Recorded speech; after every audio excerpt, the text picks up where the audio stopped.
I knew something was seriously wrong the second Derek Harrington swaggered into the conference room on the 32nd floor of our Austin headquarters. The air shifted, like the pressure dropped right before a thunderstorm. Derek moved like he owned the place, which, technically, he sort of did through family ties. His uncle was the CEO, and Derek had just parachuted in from his fancy East Coast MBA program with a shiny new title, Transition Director. He clapped his hands together loud enough to make half the room jump. "All right, team, we're modernizing this operation from the ground up," he announced, voice booming with that forced enthusiasm you hear from guys trying too hard to sound visionary. Behind him, the floor-to-ceiling windows reflected tired faces, seasoned engineers, finance folks, compliance officers who'd survived multiple acquisitions and restructurings. Most of them just stared at their notebooks or coffee cups, too exhausted for eye rolls. But Victor Langford sat perfectly still at the end of the table, hands folded, watching Derek the way you'd watch a rookie trying to parallel park a semi-truck. Victor had been with the company for 28 years, back when we still had physical servers humming in the basement and contracts were signed with actual pens. His official title was Senior Compliance Advisor, but everyone knew he was the guy who kept the entire infrastructure from collapsing. Quiet, precise, the kind of authority that didn't need volume. Derek launched into his slides full of buzzwords: synergy, agile transformation, next-gen value streams. You could practically smell the PowerPoint sweat. He skipped over the detailed licensing appendices without a second glance, waving his laser pointer like a magic wand. "We'll handle the legacy stuff post-close," he said with a grin. Victor's eyes narrowed just slightly, but he said nothing. I caught the moment later in the break room when Victor murmured to me over burnt coffee. "The problem isn't him. It's the system that keeps promoting people like him." There was a weariness in his voice, mixed with dry humor. He'd seen 3 CEOs come and go, 2 near bankruptcies, and enough reorganizations to know arrogance always came with an expiration date. The merger rumors had been swirling for months. Our mid-sized software platform specializing in secure data integration was being acquired by a much larger fintech giant for $750 million. Everyone was on edge, bonuses tied to closing, stock options, the usual corporate stakes. Derek treated it like his personal playground. He started doing walkthroughs of departments he barely understood, flashing his badge, nodding at random coders, and dropping lines like, "We'll optimize this vertical soon." Managers held their breath, praying he wouldn't ask follow-up questions about actual workflows. Victor would stand nearby, hands in his pockets, a faint amused smile on his face. He'd built half the framework the merger depended on: data-sharing protocols, compliance bridges, the invisible plumbing that let 2 massive platforms talk securely without violating federal regs. Derek didn't even know those layers existed. When he talked about cleaning house, he meant clearing out anyone who remembered the old ways. People like Victor. One afternoon that first week, Derek cornered Victor in the hallway outside the elevators. He didn't bother lowering his voice. "We're trimming the fat soon," Derek said, adjusting his expensive watch. "Don't take it personally. We're moving fast here." Victor gave the smallest nod, the kind that could be read as agreement or quiet warning. "Just make sure you know exactly where you're cutting," he replied evenly. The words hung there, harmless on the surface, but I felt a chill. Later, they would echo like a prophecy. The Slack message hit just before lunch on a Tuesday. My phone buzzed, and I saw Victor glance at his screen, squint once, then set it down without expression. Minutes later, Derek's voice boomed from his corner office. "Big moves today, folks. Change is good." Word spread like wildfire through the open-plan floor. Departments were being streamlined. Longtime managers walked out with boxes. Derek called it a transition cleanse. The rest of us called it a purge. When I finally read the message addressed to Victor, It was brutally short. Victor, you've got 2 weeks. We're heading in a new direction. Appreciate your service. Derek even added a thumbs-up reaction to his own announcement. Victor didn't rage. He didn't march into HR.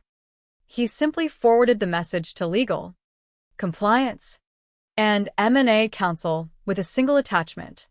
His face stayed calm, but the air around his desk thickened with unspoken tension.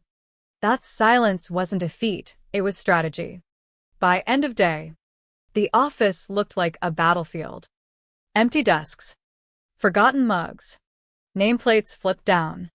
Derek strutted around shaking hands, telling people, nothing personal, just synergy.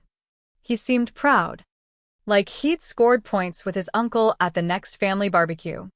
What he didn't realize was that senior compliance roles tied to critical licensing agreements required meticulous documentation. And Victor's fingerprints were all over the foundational contracts no one upstairs had bothered to fully map.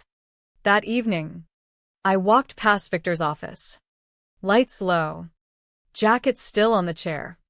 He wasn't packing. He was writing page after page in his neat handwriting, occasionally checking his screen. No panic, just focused calm, like a chess master who already saw checkmate 3 moves ahead. Meanwhile, Derek held court in the break room, bragging to juniors. Trimming dead weight. Buyers want lean. Victor's a good guy, but outdated.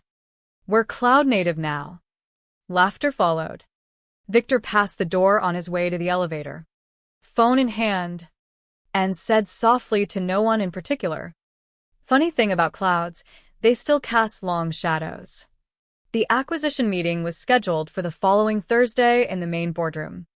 It was supposed to be a formality: handshakes, signatures, champagne.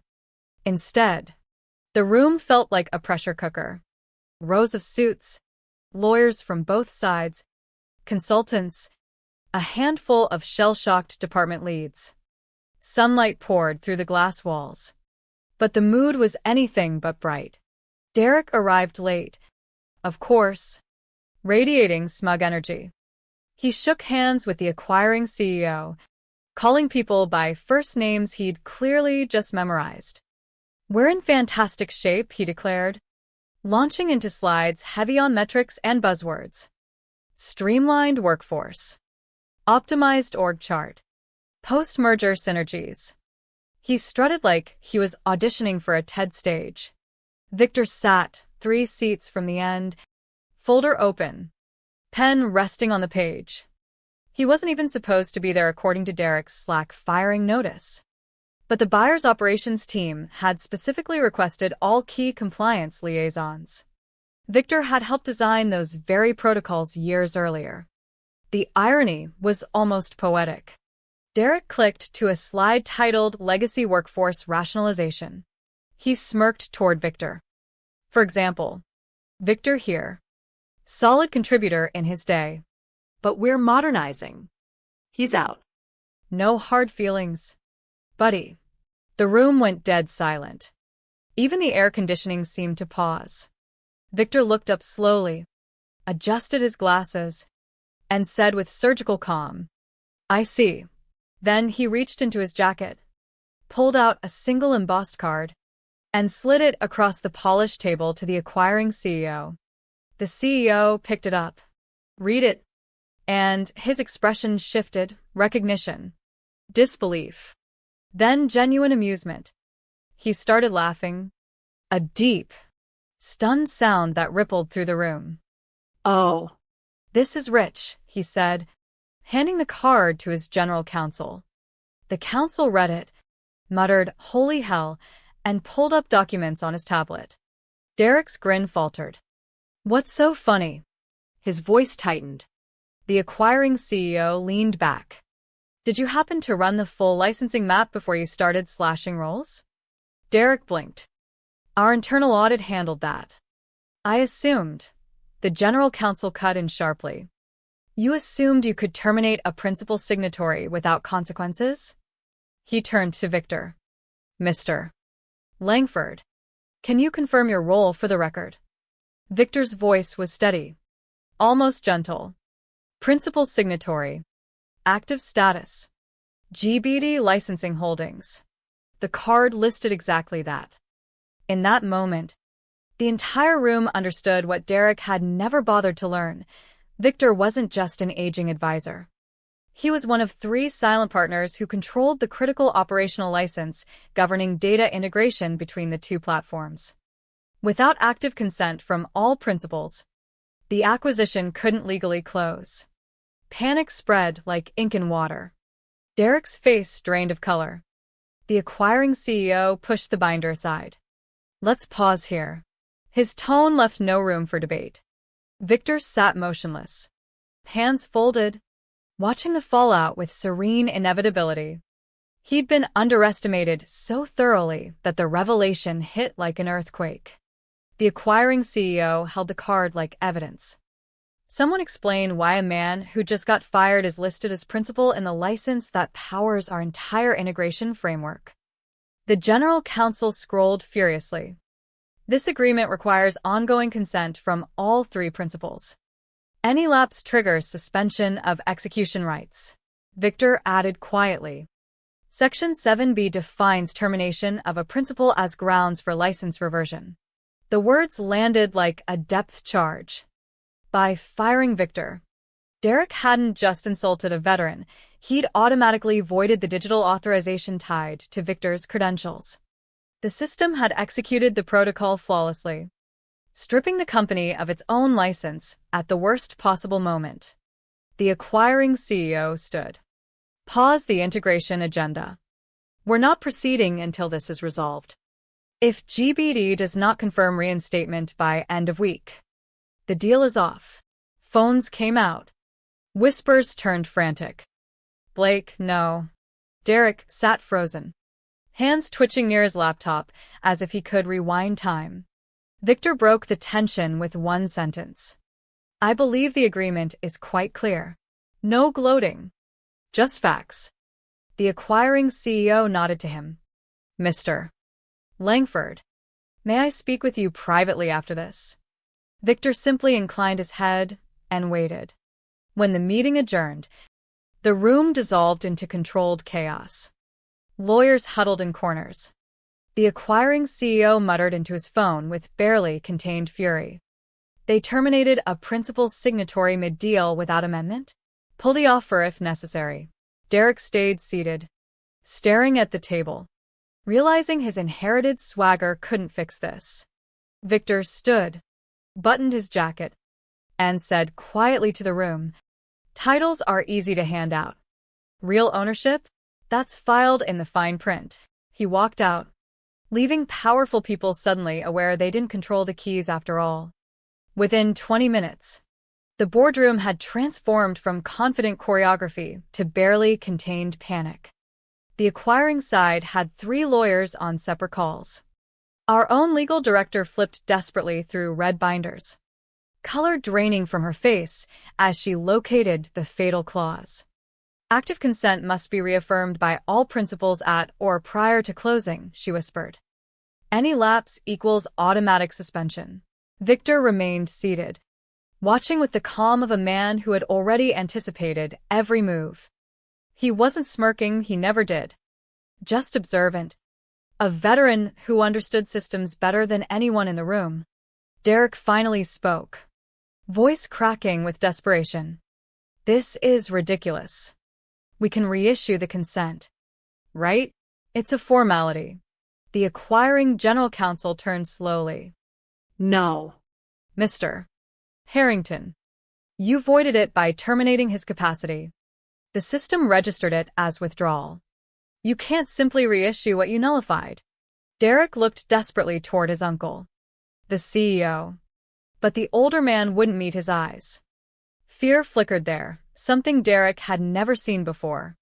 The acquiring CEO ended his call. This meeting is paused effective immediately. We're not moving forward until GBD confirms reinstatement. End of week. Or the deal dies. Careers hung in the balance. You could feel them evaporating. Victor finally stood, adjusted his jacket, and addressed Derek directly for the first time since the firing.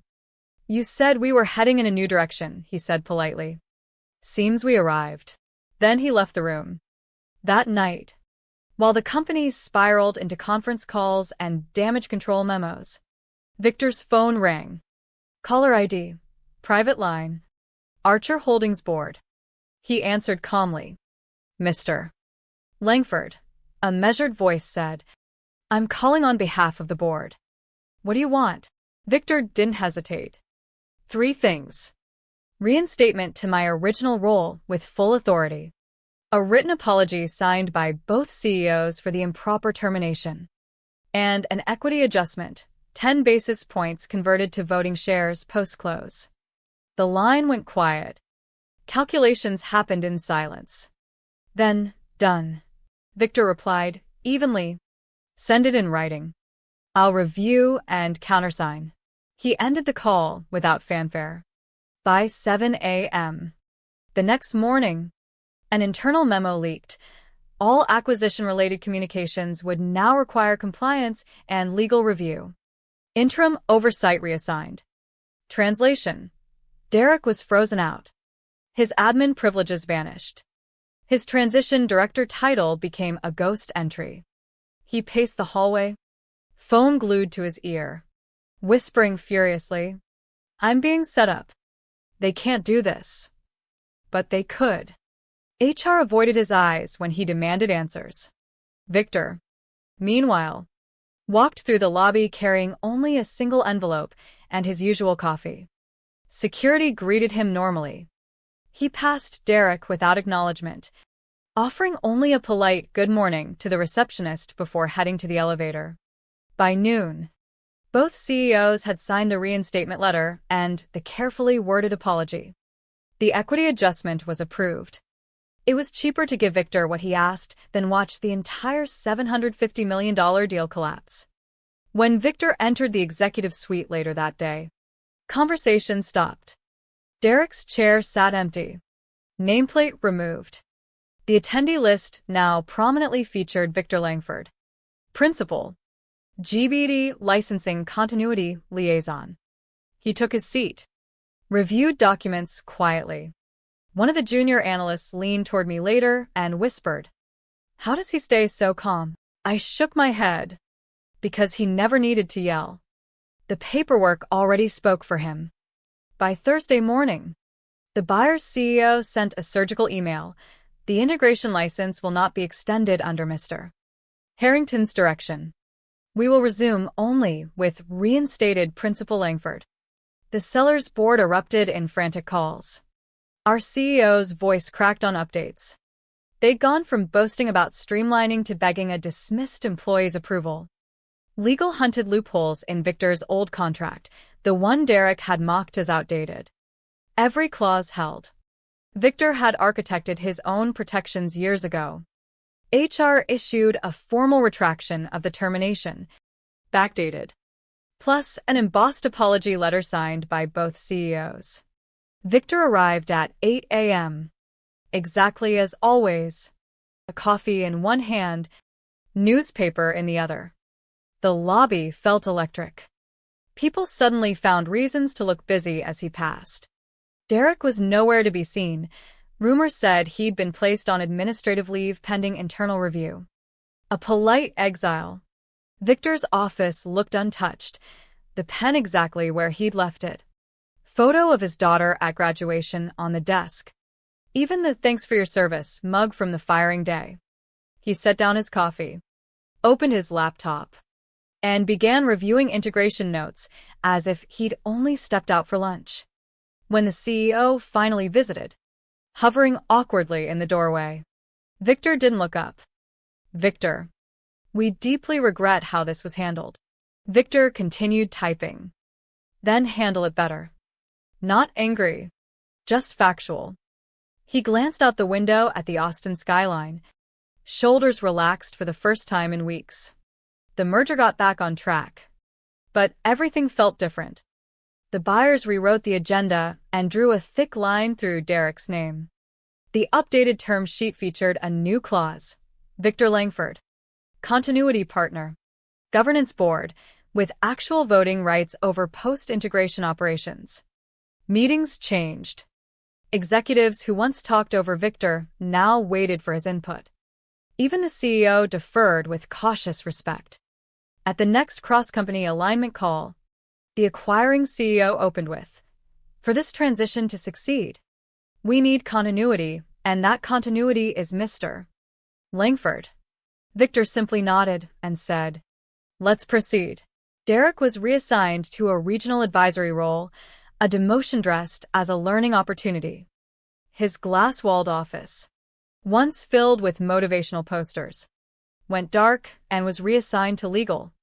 During planning sessions, Victor spoke precisely, "We keep the original compliance framework intact.